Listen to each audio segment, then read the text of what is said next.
واہ عشق ایوب انصاری دا کیا بات محبوب دی تانگ تے بیٹھا رہے ہاں پیار جو حبش دے وسدے کو رکھ قبضہ پانگ تے بیٹھا رہے حق باطل دے منواون لا سارا حاضر سانگ تے بیٹھا رہے صدیق دے عشق دی کیا باتیں لت رکھتے ناگتے بیٹھا رہے توجہ ہے سی شاہدہ جی ہمیں نازم سن دے ہوتے ہیں کہ میں مختصر ترائے دو ترائے شیر نازم لمبی ہے آپ چھٹے تشریف کے اندر میری ضرورت نہیں آپ آمنے تو میں پڑھا کھڑا سماعت فرموئی میں تھوڑی تشریح تھی دو شیر حضرت بو علی کلندر دا زمانہ آپ نے فرمایا کار خلیفے میرے دل دے اللہ دا پاک قرآن سنا کوئی کاری ساڑھا انہیں کہ کاری ہی کوئی جڑا علاقے سارے مجذوب کو قرآن سنے میں نے بیا کہیں کو نہیں سنے دا آپ نے فرمائے بنیو کاری کو سنیا دے گھین نہ ہو جدہ حضرت بو علی کلندر دا کھڑے کاری آئے آپ نے فرمایا کاری حکر کو قرآن دا سنا جا سنا اللہ بو علی کلندر سنا من اللہ پا عمل کاریا حکر کو دے بدلے 14 سپارے قرآن دے پڑھی گئے اجازت ملی ٹوڑدہ مجذوب کو لگے وگے خیر تا ہے اتنا دیر کرتی کتھا رہ گی کاریا کے کون نہ ہمارے دا حضرت بو علی کلندر نے سڑوایا ہا ان کو اللہ دا پاک قرآن سنائیں مجذوب نے آکھے یار تیرا سارا محیدہ تائیں تے قرآن میں کو سناونا ہا حضرت بو علی کلندر کو قرآن کیوں سنوائیں اگر تو محیدے کلو ہٹ گئے تے کل صبح دائیں مار ونجنے کاری گھر آیا آکھاں جو نیر گھر علی پوچھے خیر تا ہے کھل دا گئے روندائیں وجہ وہ سارا حال لیتے تے گھر علی آکھے جے کو حکر کو سنے نامے وہاں کہتا ہے مار وجڑے جے کو 14 سپارے سنائے ان کو کچھ نہیں جانتا بولو یار سبحان اللہ ولی نال محبت کرانے بیٹھے ہو کہ بلا کاری ٹوڑتا حضرت بو علی کلندر کو آئے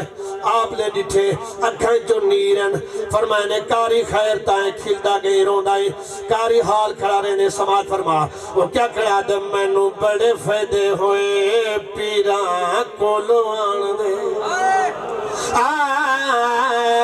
مینوں بڑے فائدے ہوئے پیراں کولوں آن دے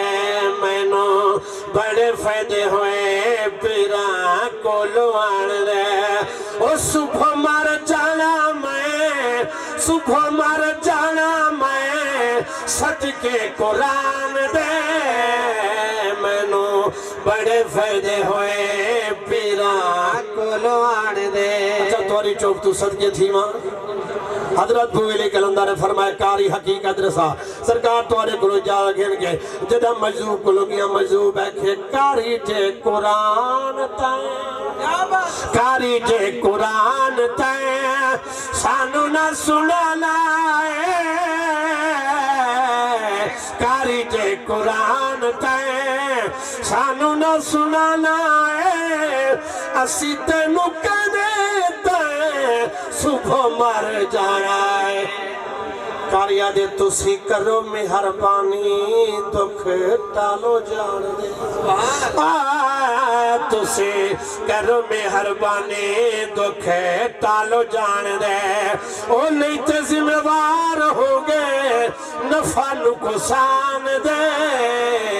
مینوں بڑے فائدے ہوئے پیراں کولوں ایک شیر تے بھی آخری میری حاضری مکمل حضرت بو علی کلندر نے جڑے گال سنی آپ مسکرا کے فرمیندے رو خلیفہ کاری کو کھانا کھواؤ جڑے گال کیتی ہے کاری دی دھال نیتی آدھے شاہ جی نارنج تھی وہ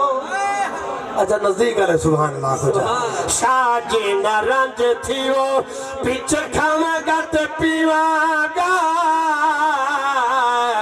شاہ جی نارنج تھی وہ پیچھے کھاما گا تے پیوا گا پہلے میں نو تسو کر مراں گا کہ جیوان کاریا دے سو رب دی بھلے میں نو چیتے کھوڑ دے سو رب دی بھلے میں نو چیتے کھوڑ دے ایک سے پکائی بیٹھا اگلے جہان دے آخری شیر زندگی انشاءاللہ پوری نظم میں سن رہے تھا آخری شیر بڑا سونا ہے اللہ کرے سے جڑے ہوں تو چمکی دی بیٹھے رہ گئے سبحان اللہ اکثر حضرت بولی کلندر نے گل کی تھی کاری دی ہی کاغال آپ وجہ جاگے آپ نے فرمایا ہوئے میرے کولو آئے چھے تو پچھلے دوستو صحیح بولو یار سبحان اللہ کو آپ نے فرمایا ہوئے میرے کولو آئے چھے تو غم تینو کادائے اے صبح میں نہیں ہون دینی تیرا میرا وعدہ ہے آپ نے فرمایا میں نو اپنا مسلح بوہے اندے پونے دے میں نو اپنا مسلح بوہے اندے پونے دے ایک تیری صبح ہوئے گی تیرے جے مہمان دے میں نو بڑے فائدے ہو